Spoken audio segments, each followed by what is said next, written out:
మనం ఏదైనా టూర్లకి ట్రిప్లకు జాతీయ రహదారులపైన రాష్ట్ర రహదారులపైన వెళ్ళేటప్పుడు మనకు అక్కడక్కడ కొన్ని వింతైన షాప్స్ కనిపిస్తాయి. అంటే ప్రకృతిలో మనం కొన్ని కొనలేం. అంటే ఉదాహరణకి తేనె పట్టు లాంటివి ఇలాంటివి మనము కొనలేము ఎక్కడ పడితే అక్కడ. కానీ జాతీయ రహదారుల వెంట వెళ్తున్నప్పుడు అక్కడక్కడ బకెట్లు పెట్టుకొని కొంతమంది కనిపిస్తుంటారు వ్యాపారులు. గజం కేవలం 26,000 రూపాయలతో 165 గజాల భూమి కేవలం 52 లక్షలు మాత్రమే. అయితే వాళ్ళు తేనెని అమ్ముతుంటారు, తేనె పట్టు పైన పెట్టి అమ్ముతుంటారు. దానిపైన కూడా ప్రజలకు అనేకమైన అపోహలు ఉంటాయి. అయితే రహదారుల పైన కనిపించే తేనె నిజమైన తేనెనా, బెల్లం కలిపిస్తారా, లేకుంటే ఇతరత్ర పానకాలు ఇతరత్ర రసాయనాలు ఏమైనా కలిపి తేనె అని చెప్పి మాయమాటలు చెప్పి అమ్ముతారా అనే విషయాలు మనం మరిన్ని తెలుసుకుందాం. ప్రస్తుతం మనం నార్కట్పల్లి అద్దంకి జాతీయ రహదారి పైన ఉన్నాం. కుక్కడం సమీపంలో అంటే మాడుగులపల్లి టోల్ గేట్ సమీపంలో ఒక వ్యక్తి మనకు తేనె అమ్ముతూ కనిపిస్తున్నాడు. ఒకసారి ఆయనతో మాట్లాడే ప్రయత్నం చేద్దాం. అసలు నిజమైన తేనెని ఎట్లా గుర్తుపట్టాలి, అది తేనెనా కాదా, తేనెలో ఏమైనా కలుపుతారా, నిజమైన తేనెని ఎలా మనం గుర్తించాలనే అంశాలను మనం అతన్ని అడిగి తెలుసుకుందాం. అసలు వాళ్ళ జీవన శైలి ఏంటి, ఎక్కడ తెస్తారు, ఎక్కడి నుంచి వచ్చారు, ఇక్కడ ఎలా బతుకుతున్నారు అనే విషయాలను తెలుసుకుందాం.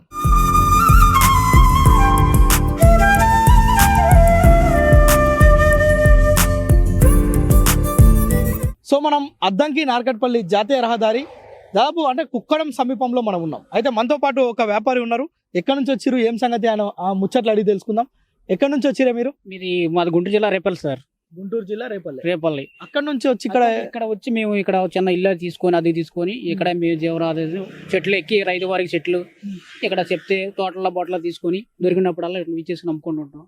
లేకపోతే ఇల్లంపడి వెళ్ళిపోయి బకెట్లో ఇల్లంపడి తిరిగి ఇల్లంపడి అమ్ముకుంటాం సార్. వెళ్ళలేని పరిస్థితిలో కొద్దిగా ఆరోగ్యం బాగాలేనప్పుడు ఎగల బాగలు కుట్టేసిన పరిస్థితిలో ఇక రోడ్డు మీద పెట్టుకొని సాయంత్రం వరకు అమ్ముకొని మళ్ళీ వెళ్ళిపోతాం. ఎట్లా తేనె మీరే పట్టుకుంటారా? మేమే తీస్తాం సార్. చెట్లకి మేమే తీస్తాం. ఆల్రెడీ ఏగలు కుట్టేసినా ఎన్ని కుట్టినా అన్ని వాసిపోయినా సరే మేము బొగ పెట్టుకొని మేము డైరెక్ట్ లైవ్ కింద పడుతుంటే పైన ఎక్కుతాం తీస్తాం. అంటే మీరు రేపల్లె అంటున్నారు, అవనిగడ్డ అంటున్నారు. మీ ప్రాపర్ అక్కడ? మా బాబు అక్కడ సొంతం అక్కడ మాది. మేము ఇక్కడికి వచ్చి ఇక్కడ 10 రోజులు 20 రోజులు అక్కడేం పని చేసేది? అక్కడే వ్యవసాయ పని చేసుకుంటాం. వ్యవసాయ పని ఇక్కడ తోటలు ఎక్కువ ఉంటాయి కాబట్టి ఇక్కడ ఎక్కువ దొరుకుతాయి. ఇక్కడ మాకు చెట్లు ఎక్కువ ఉండవు. ఈ టైంలో మాకు పనులు ఉండవు. ఇక్కడ చెట్లు ఎక్కువ ఉంటాయి కాబట్టి ఇక్కడ తెలంగాణ చెట్లు ఎక్కువ పడతాయి. యాప్ చెట్లు అయి దగ్గరగా ఉంటాయి, ఎక్కువ తగ్గట్టు బాగుంటాయి.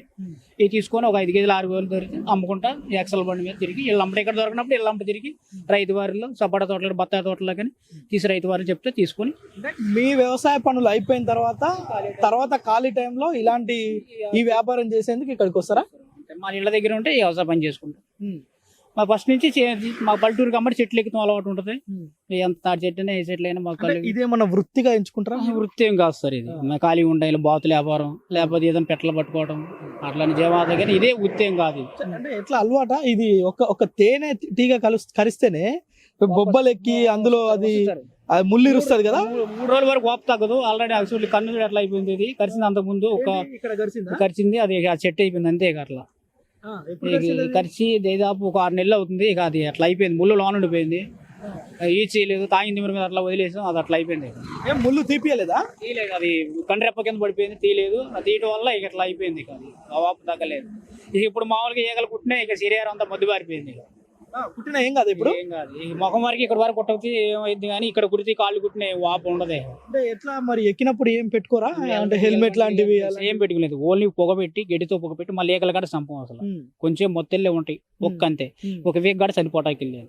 మళ్ళీ మొదలంగా మళ్ళీ బయటకు వెళ్ళిపోయి ఇంకో చోట పెట్టుకుంటాను.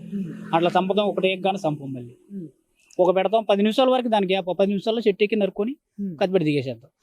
ఇది ఎన్ని రోజులు అవుతుంది నరికి? ఇది నిన్న కరెక్ట్ గా 4:30 టైంలో నరికాం సార్. ఒక స్కూల్లో నరికాం. ఇది ఒక పాఠశాల స్కూల్లో నరికాం. ఆ పిల్లలందరూ లోన్ ఉన్నారు. లోన్కి వెళ్ళిపోమన్నా బయట పొగ పెట్టాం. శుభ్రంగా అంతా నరికేసిన తర్వాత మళ్ళీ పిల్లలు వచ్చేదాకా మళ్ళీ బయటికి వెళ్ళిపోయేదాకా మా కాపలా కాసి. ఏ స్కూల్లో తీసిరు? ఇక్కడ సార్ మార్నింగ్ పెళ్లి అవతల ఇక్కడ అది ఊరు పేరు రాట్లా సార్ గుర్తుగా. అది మన్నయ్య గారు తెలుసు. ఇక్కడ దగ్గర పక్కనే ఒక 20 కిలోమీటర్ల లోపల. అయితే ఇక్కడ మీరు కిరాయికి వచ్చి ఉండి ఇక్కడ ఇలాంటి చెట్లు అంటే తేనె పట్టు ఎక్కడ ఉంటుందో చూసుకుంటారా? పొద్దుగాల ఇప్పుడు రైతు వారు ఉంటారు కదా, పొలాలు ఉంటాయి కదా, చూసి చెప్తారు, ఫోన్ నెంబర్ ఇస్తారు. పలానా టైంలో రామని బండి వేసుకుని మడిచీలు చూసుకుంటాం. ఎక్కేతాకి వీలుగా ఉందా లేదా కరెంట్ తీగలు ఉంటాయా లేదా మోటార్ ఉంటుందా లేకపోతే ఎక్కితే మనకి ఎట్లా ప్రాబ్లం ఉంటాయి, బాయిల దగ్గర ఉందా, ఎట్లా ఉన్న ప్రాబ్లం లేకుండా చూసుకొని ఎక్కుతాం. ఒక రోజు ముందు చూసుకొని తర్వాత వెళ్ళి వీచ్ చేసుకొని మధ్యాహ్నం పూట తీయం. సాయంత్రం పూట కానీ పొద్దున పూట కానీ. అందుకని ఎందుకు మధ్యాహ్నం తీయరు? గాలి ఒక వైపుకి వేయదు, పొగరు పట్టదు. ఎట్లా అంటే అట్లా వెళ్ళిపోద్ది. అదే పొద్దున పూట కూల్గా ఉంటుంది, సాయంత్రం పూట గాలి తక్కువ ఉంటుంది. అప్పుడు చెట్టు కింద పోక పెడితే పైకి వెళ్ళింది. గాలివాటం కూడా చెక్ చేసుకోవాలి. చూసుకోవాలి, అన్ని ప్లాన్ చూసుకోవాలి. మళ్ళీ కరెంట్ తీగలు ఉండకూడదు, ఆ చెట్టు మీద ఇబడితే ఉండకూడదు, మళ్ళీ దేవుడి చెట్లు ఉంటాయి ఎక్కకూడదు, చాలా ప్రాబ్లం ఉంటాయి. కరెంట్ తీగలు ఉన్నాయి అనుకో, ఈ చెట్టు కొమ్మలు దాని మీద పెడితే పైన తగిలిపోతే మొత్తం చచ్చిపోతాం. చాలా ఈగలు కూడా చనిపోవద్దు, ఈగలు ఏ కూడా చనిపోవద్దు. 10 నిమిషాలు అయితే గ్యాప్ తీసుకుని వెళ్ళిపోతాయి. మళ్ళీ ఏ రిజల్ట్ పెట్టుకుంటే వాటిని చంపొద్దు. కానీ నిజంగానే ఇట్లా మేము రోడ్ల మీద మేము వస్తుంటే పోతుంటే, అంటే మనమే కాదు ఎవరైనా ప్రయాణికులు ఈ బండ్ల మీద బస్సుల్లో పోతుంటే వస్తుంటే ఇలాంటివి చాలా కనిపిస్తాయి. కానీ ఇది కనపడంగానే మేము ఒకటి అనుకుంటాం, ఈడ తేనె ఏడ ఉంది రా బాయ్, ఇంతగానో ఏడ దొరుకుతుంది తేనె, బెల్లం పానకం లేకుంటే చక్కెర పానకం వాళ్ళు ఏదో కలుపుతారట. ఎట్లా అట్లా నిజంగానే అట్లా కలుపుతారా? తేనెలో కలిపితే నీకు ఏది సెట్ వస్తారు, దాని వేరే రకం కనబడిపోద్ది. నువ్వు ఒక రోజు వాడితే 2వ రోజు ఆటోమేటిక్ తెలిసిపోద్ది నీకు. అది తేనె కరెక్ట్గా 10 సంవత్సరాల వరకు కరెక్ట్గా ఉంటే అది ఒరిజినల్ తేనె. అది 10 సంవత్సరాల ఒరిజినల్ ఇదే కలర్ తీసుకుని తేంటే మనం బ్లాక్ వచ్చేస్తుంది, ఉండకొందుకే నలుపు వచ్చి తేనె, అది కరెక్ట్ తేనె. మరి ఏదో చిన్న పెట్టుకొని అవి పెట్టుకొని ఇవి పెట్టి అమ్మితే కుదరదు. బాటిల్లో పోసి ఆ డాబరాన్ని తేనెలాగా అవి కెమికల్ కలిపి అవన్నీ పెడితే అవి ఎంత పీస్ కాదు. వాస్తవమే. ఇప్పుడు షాపుల్లో దొరికే డాబర్లు గీబర్లు అవన్నీ అవి జనానికి కూడా తెలుసు. కాకపోతే ఏదో తేనె తృప్తి కోసం పెట్లు తేనె బొట్లు తేనె అని పెట్టి అమ్ముతారు. ఒక పెట్టి తేనె పెట్టేసి ఊరు మొత్తం సప్లై చేస్తారు. ఫోన్ ద్వారా ఎట్లా ద్వారా ఒక పెట్టి తేనె ఎంత కాస్తుంది, అది 1 కేజీకి ఇస్తుంది, 2 కేజీలు ఇస్తుంది. ఒక 50 పెట్టే 50 కేజీలు ఇస్తుంది. ఇది రోజు లేదు కదా, అట్లా ప్రతి ఒక్క షాప్ కి 11 సారి డెలివరీ చేస్తారు ఫోన్ల ద్వారా కదా. సరే, ఒక విషయం చెప్పు. ఇప్పుడు ఇంత పెద్ద పట్టు ఉంది దీనికి, ఇది నిన్న కోసిన అంటారు కదా, నిన్న 4 గంటలకు కోసారు. ఇది ఎన్ని కేజీలు ఉంటుంది మామూలుగా? ఇది మొత్తం తేనె ఉంటే సార్ 8 కేజీలు ఉంటుంది సార్. 8 కేజీలు ఉంటుంది. ఇది తాగేసింది కాబట్టి యాక్చువల్గా 1 కేజీ ఉంటుంది దీనికి. ఇప్పుడు ఇది తాగపోతే ఇదంతా తేనె ఉంటుంది. ఇంతలా తెలిసింది ఉంటుంది. ఇది మామూలుగా నీళ్ళు వేసుకున్న శ్రీ అట్లా ఉంటుంది, ఆ టైప్ లో ఉంటుంది. ఇప్పుడు దాని ఆహారం కోసం దీన్ని తయారు చేస్తాయి. ఇది మొత్తం ఇచ్చేసి తినేసేసింది. తినేసి బెజ్జాలు పెట్టి వెళ్ళిపోయినాయి. ఇప్పుడు లాస్ట్ టైంలో మనం నరికాం దీన్ని. నరికాం కాబట్టి తేనె తక్కువే ఉంది, దీంట్లో లేదు. అదే దీన్ని కరెక్ట్ టైంలో తీస్తే 8 కేజీలు వస్తుంది. 8 కేజీలు ఇట్లా ఒక రోజులో 4 నరుగుతాం మేము. 4 నరికామంటే బకెట్ తేనె వస్తుంది. చూడు, అంటే ఇప్పుడు ఇది 8 కేజీల పట్టు అంటున్నావు. ఇది దాదాపు మీరు తెంచే టైంలో, అంటే ఇది కోసే టైంలో ఎంత వెయిట్ ఉంటుంది మొత్తం? దీన్ని కోసే టైంలో 25 కేజీలు వెయిట్ వస్తుంది. 25 కేజీలు వెయిట్ వస్తుంది. తాడు బలమైన తాడు ఉండాలి. 25 కేజీలు వెయిట్. మళ్ళీ దీన్ని వేరే కొమ్మ కట్టి దీన్ని పక్కన నరికి ఒక పక్క కొమ్మ కట్టాలి. అప్పుడు ఈ సెల్స్ పాడవకుండా ఇది పైకి వస్తుంది. అప్పుడు అది కింద దిగిద్ది. ఆ తాడు పైన మళ్ళీ ఇంకో దాన్ని కడితే దాన్ని డైరెక్ట్ దించాలి. ఎట్లా నరికేసి కింద పెడితే పెరిగిపోద్ది. కింద పడవద్దు, మళ్ళీ కింద పడవద్దు. మామూలుగా కొబ్బరి బొళ్ళాలు తీస్తారు చూడండి, పైన తాడు కట్టి అట్లా దించాలి. ఎట్లా పడతారు దించితే ఈ 8 కేజీలది 25 కేజీలు ఉందంటున్నావు. ఇప్పుడు ఇది పచ్చి కొమ్మ, అంటే ఇదంతా కలిపి 25 కేజీలు అంటున్నావు. ఒకవేళ ఈ 8 కేజీల పట్టు తయారు కావడానికి ఈ తేనెటీగలు ఎంతకాలం పెడతాయి? ఇంత పెద్ద పట్టు, ఇది ఇంత పట్టు తయారు 8 నెలలు పెట్టింది. కరెక్ట్ గా 8 నెలలు పట్టింది. 8 నెలలు పడితే 8 కేజీల తేనె వస్తుంది. నెల కేజీలకు తయారు చేస్తాయి పిల్లలు. మళ్ళీ పచ్చినప్పుడు దానికి లెక్క కూడా ఉందా ఒకటి? మరి ఇప్పుడు వేసవకాలం ఇప్పుడు తేనె ఉండదు. ఇప్పుడు ఎందుకంటే తక్కువ ఉంటుంది. మంచి వర్షాకాలంలో వాటర్ ఉండే చోట తేనె ఎక్కువ ఉంటుంది. చేలల్లో వాటర్ ఎక్కువ ఎక్కడ ఉన్నాయో వాటర్ ఉన్నదా తేనె బాగా ఎక్కువ పుట్టింది. వాటర్ లేని చోట అయ్యే తాగేస్తుంటాయి. వాటర్ ఉంటే ఆ తేనెకి పుష్కలంగా ఉంటుంది. తెచ్చుకొని ఈగలు పెట్టుకోవడానికి బాగుంటుంది. ఇప్పుడు పూతల టైం కదా, 1 నెల పోతే ఇంకా బాగా తేనె దొరికింది. ఇప్పుడు అన్ని పూతలు కాదు, ఇప్పుడే వాటర్ ఉంటుంది. పూతలు పూసే టైం కదా, మామిడి పోతాయి ఆపోతాయి అన్ని. ఇప్పుడు నుంచి బాగుంటుంది తేనె బాగుంటుంది. సరే, ఒక విషయం చెప్పు. ఆంధ్ర నుంచి వచ్చి ఇక్కడ జీవనం సాగిస్తున్నావు, ఇక్కడ ఒక ఇల్లు కిరాయి తీసుకున్నావు, రైతుల దగ్గరికి పోతావు, ఎక్కడెక్కడ తేనె పట్లు ఉన్నాయో తీసుకుంటావు, ఇవంతా బాగానే ఉంది. ఇది ఒకవేళ డూప్లికేట్ తేనె అయితే ఎట్లా గుర్తుపట్టాలి చెప్పు? అంటే ఇప్పుడున్న ఈ లొకాలిటీ, అంటే మనం ఉన్న ఇప్పుడు ఈ సిటీ కల్చర్లో హరిబరి లైఫ్.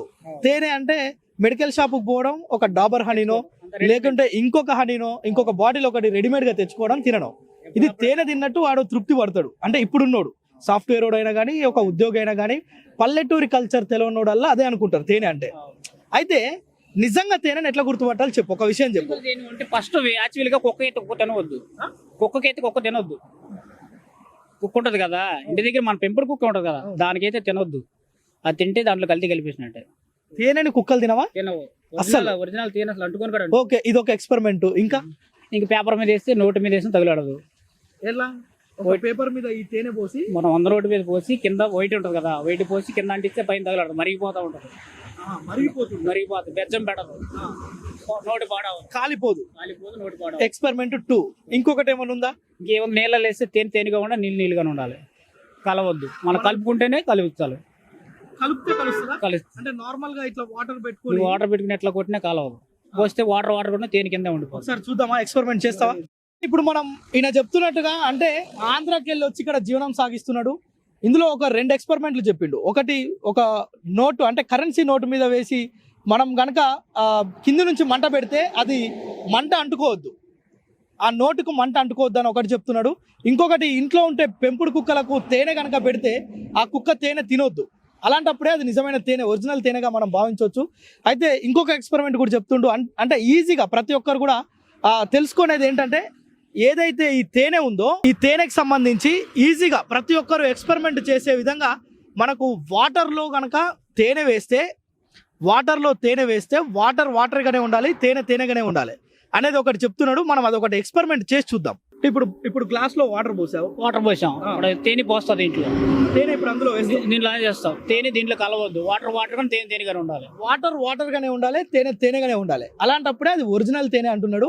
సరే, ఎందుకు ఎక్స్పెరిమెంట్లు రోడ్ల మీద చేస్తున్నామంటే ప్రతిరోజు నిత్యం మనం రహదారుల పైన వెళ్ళేటప్పుడు ఇలాంటి అడ్డలు, వీటిని అడ్డలు అంటారు. కామన్ గా వీళ్ళు ఒక సెంటర్ లో పెట్టుకొని లేదంటే వాహనాలు వచ్చిపోయే స్థలంలో ఇవి పెట్టుకొని అమ్ముతుంటారు. అయితే వీటిని చూడగానే జనరల్ గా ఎవరైనా కానీ వీడు బెల్లం కలిపి పానకం అమ్ముతారు, లేదంటే వేరే కెమికల్స్ కలిపి అమ్ముతారు, ఇంత తేనె ఎక్కడ ఉంది ఇక చుట్టుపక్కల అని చెప్పి అనేక సందేహాలు, అపోహలు ఉంటాయి. అయితే నిజంగానే ఇప్పుడు ఒకసారి మనం వీటిని ఎక్స్పెరిమెంట్ చేసి చూసే ప్రయత్నం చేద్దాం. ఇది వాటర్లో ఆ గ్లాస్లో వాటర్ తీసుకున్నాడు, ఇందులో మనం తేనె వేసి అది కలుస్తుందా లేదా ఇప్పుడు చెక్ చేద్దాం. ఈ బకెట్ నిండా తేనె ఉంది, ఇందులో ఒక గ్లాస్లో తీసుకొని అందులో వేస్తున్నాడు, చూద్దాం. చూడొచ్చు మనం, అంటే ఈ గ్లాస్లో వాటర్ తీసుకొని ఇందులో కింద తేనె పోస్తే కిందనే ఉంది తేనె, వాటర్లో కలిపితే కలుస్తుందా? కలుస్తుంది. నార్మల్గా అయితే కలవదు, అలాగే ఉంటుంది. కింద తేనె ఉంటుంది, వాటరే ఉంటాయా? ఇది చూడవచ్చు మనం, ఈ నీళ్లుగానే ఉన్నాయి, కింద మాత్రం తేనె అడుగుకి వెళ్ళిపోయింది. ఇందులో తేనె ఉంది. అయితే ఇది స్పూన్ పెట్టి కలిపితే మాత్రం కలుస్తుందంట. ఈ రెండు మిక్స్ చేయొచ్చు, అంటే ఒక స్పూన్తో కానీ ఒక కట్టెతో కానీ మనం షేక్ చేస్తే కనుక ఇది కలుస్తుందని చెప్తున్నాడు. తేనె మాత్రం ఖచ్చితంగా మనం అందులో కనుక పెడితే ఖచ్చితంగా వాటర్లో వేస్తే తేనెగానే ఉంటుంది, అప్పుడు మాత్రమే అది నిజమైన తేనె అని చెప్పి మనకు ఈ వ్యాపారి చెప్తున్న పరిస్థితి అయితే ఉంది. Okay, right. అయితే మనం ఎందుకు ఈ ఎక్స్పెరిమెంట్ రోడ్డు మీదనే చేశామంటే ప్రతి ఒక్కరిలో ఈ అపోహ అనేది ఉంటుంది. అయితే ఇంకొకటి చెప్పు, ఇలాగ నువ్వు మాట్లాడుతూ అంటే ఈ అమ్మేవారి వ్యవహారం కూడా చూడాలి, చెట్లు ఎక్కే వాళ్ళ ఆయుధాలు కూడా చూడాలన్నారు. ఎట్లా, అది ఏంటది? ఇప్పుడు చెట్లెక్కలు కుర్రోళ్ళు ఉన్నారు అనుకో, చెట్లెక్కలు కత్తులు, తాళ్ళు అన్ని ఉండాలి వీటి చేసుకునేది. ఏదో మీరు పెట్టినట్టు అవి పెట్టి మోసం చేసే వాళ్ళు ఉంటారు, మనకు అది తెలియదు. మేము మటుకు వచ్చి ఎప్పుడన్నా ఉన్నప్పుడు పెట్టి అమ్ముకుంటాం. మీ చెట్లు ఆయుధాలు అన్ని మొత్తం ఇక్కడ రైతు వారీగా మేము ఎప్పటి నుంచో వచ్చి ఉంటాం. మా రైతు వారికి అందరు తెలుసు. తోటల గేటలు ఎక్కుతాం మేము, అన్ని చెట్లు తీసుకెళ్ళిన వేగలు కొట్టినా మేము ఇచ్చేసుకొని మీ ఊళ్ళోకి వెళ్ళని పరిస్థితులు ఎప్పుడన్నా పెట్టుకుంటాం ఇక్కడ. లేకపోతే మేము వెళ్ళి ఇళ్ళ అమ్ముకొని అక్కడ చెట్లు ఉంటే తీసుకొని అక్కడే రైతు వారికి వాళ్ళకి కోసి ఇచ్చేసి వాళ్ళకే ఇస్తాం అక్కడ. అయితే రైతు దగ్గర కొన్నప్పుడు ఎంత ఖర్చు అవుతుంది? వాళ్ళకి ఏమన్నా ఇస్తారా? రైతుకి వాళ్ళే తీసుకోమని మాకే డబ్బులు ఇస్తారు, ఈగలు బాగలు కొడతాయి అని. ఈగలు కుడితేనే భయానికి మీరు వెళ్ళి తీసుకొని వచ్చి ఆ తేనె వాళ్ళకి పోయమంటే పోసారు. ఎక్కడెక్కడ తీసుకుంటారు వీటిని? మామూలుగా రైతు వారికి పొలాల ఊర్లోనే, తోటల్లో ఉంటే. మీకు ఎక్కడ ఈ స్పాట్స్ ఏమన్నా ఉంటాయా? స్పాట్స్ ఏమి ఉండవు, తోటల్లో కానీ లేదా దొడ్లలో కానీ ఆపోజిట్లు కానీ ఉంటాయి. ఇది కేజీ 600 చెప్తాం సార్, 1 కేజీ డబ్బా. మేము 500కి 550కి 400. రోజు ఎంత అమ్ముతారు ఎట్లా? అయిన రోజు అయితే ఒక 5 కేజీలు 10 కేజీలు అయ్యింది. అవన్న రోజు అనుకో 2 కేజీలు 3 కేజీలు అయ్యింది. ఇళ్ళంబడి తేనె తీసాం అనుకో, ఆ రైతు మొత్తం తీసుకుంటే అక్కడ ఉన్నది మొత్తం ఆయనకి పిండితే ఒక 5-6 కేజీలు. అట్లా కావాలంటే ఇస్తారా? రైతుకే నాకే తేనె కావాలంటే ఆయనకి పిండిచ్చారు అంటే డబ్బులు ఏమైనా తీసుకుంటారా? మరి తీసుకుంటాం. మరి ఎక్కి మేము బళ్ళేసుకి ఆయిల్ ఖర్చు, మరి మా ఫుడ్ ఇవన్నీ ఉండదు కదా. ఈగలు కొట్టే మరి తీసుకుంటారు మామూలుగా. అక్కడ కేజీ 500 కాడికి ఒరిజినల్ తేనె వాళ్ళే తీసుకుంటారు కాబట్టి మొత్తం ఎంత ఉంటే అంతే కాంట్రాక్ట్ వాళ్ళకి ఇచ్చేస్తాం. కొత్త ఆయనకి ఆ దొడ్లో తీసింది కదా, ఆయనకి ఇచ్చేస్తాం రూపాయి. ఓకే, అయితే మొత్తానికి అమ్ముడు పోయిన రోజు మాత్రం ఒక 6 కేజీలు 5 కేజీలు అమ్ముకుంటారు. జీవనం దాంతోనే ఇంకేం ఉండదు. మిగిలిన రోజు లేదు, మళ్ళీ వెళ్తే పొద్దునే మళ్ళీ చెట్లు ఎంబడికి వెళ్ళిపోవడం, బండి వేసుకుని పోతాం. సో ఇదండి, రహదారుల పైన మనకు కనిపించే తేనె పట్టు కావచ్చు, తేనె కావచ్చు, ఎలా ఒరిజినల్ది కనుక్కోవాలో మనం తెలుసుకున్నాం. ఇది నిజంగానే అంటే ఆంధ్ర ప్రాంతం, అవనిగడ్డ ప్రాంతం నుంచి వచ్చి ఇక్కడ అంటే కిరాయికి తీసుకొని తెలంగాణలో తోటలు ఎక్కువ ఉంటాయి. ఈ తోటలలో అదే విధంగా వేప చెట్లు, ఇతరత్ర చెట్లు ఉంటాయి. ఇక్కడ తేనె పట్టు ఎక్కువ ఉంటుంది, వీటిని ఎవరు పట్టించుకోరు కనుక వీళ్ళు ఇక్కడికి వచ్చి జీవనం సాగిస్తున్న పరిస్థితి ఉంది. అయితే ఇందులో ఒరిజినల్ తేనె ఏది, డూప్లికేట్ తేనె ఏది అనేది కూడా ఎలా తెలుసుకోవచ్చు అనే 3 పద్ధతులు కూడా మనకు ఇదే వ్యాపారి వివరించడం జరిగింది. మనం ఎప్పుడైనా తేనె తినాలి అనే ఆశ అందరికీ ఉంటుంది, కానీ మనం తినేది ఒరిజినల్ తేనెనా కాదా అనేది ఆ 3 పద్ధతులతోటి మనం తెలుసుకొని తేనె కనుక కొనుగోలు చేసుకొని మనం తింటే అది ఆరోగ్యానికి మంచిది. కెమెరామెన్ సాయితో ప్రేమ్, సుమన్ టీవీ, మాడుగులపల్లి నుంచి.